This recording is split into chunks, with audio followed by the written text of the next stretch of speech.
My life changed forever 25 years ago. We were in Israel for one night to attend the wedding of a friend's son. During the night in the hotel where we were staying before returning to London the following day, I experienced extreme chest pains and I was rushed by ambulance to a Tel Aviv hospital. In the intensive care theatre, the doctor declared that I had suffered a heart attack. Me? Can't be. I'd exercised all my life. The closest I'd ever come to smoking was eating a piece of smoked salmon. I kept a careful diet, and I'd been on statins for years. It can't be, I said. Genes, said the doctor. You can't argue with genes. So my life changed forever, as it does for all those whose lives have been touched by the finger of mortality. And my comfortable hotel bed that night was exchanged for one in an intensive care unit. On either side of me were other heart attack patients. Before the curtain had been drawn around my bed, I'd glimpsed a patient on my right, a young man seemingly in his late 40s, sleeping fitfully. I was awakened by a flurry of running feet and urgent activity, followed eventually by an ominous silence. It was clear that my neighbor had passed away. And then his family arrived, and the weeping began.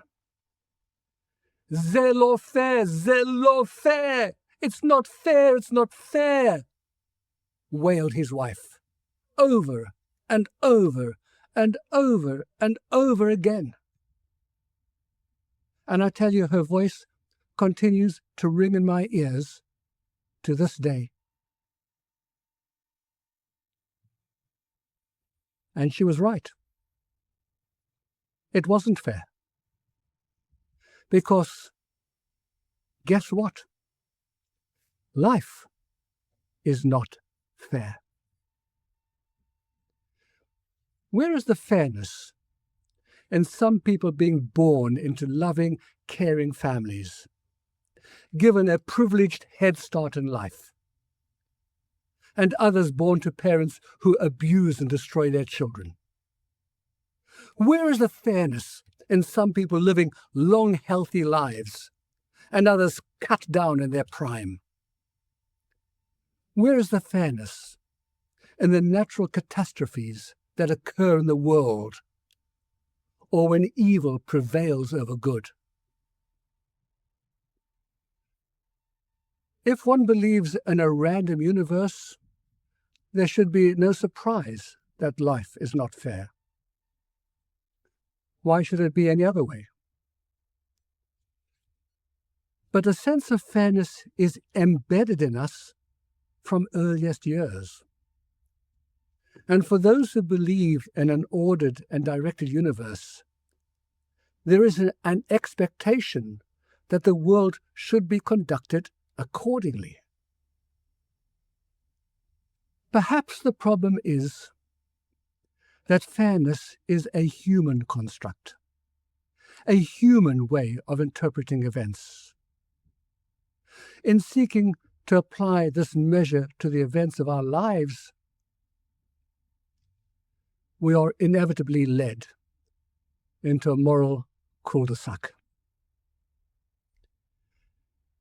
Maybe a more helpful approach is to acknowledge that the world operates by a different measure, a system whose logic we simply do not grasp.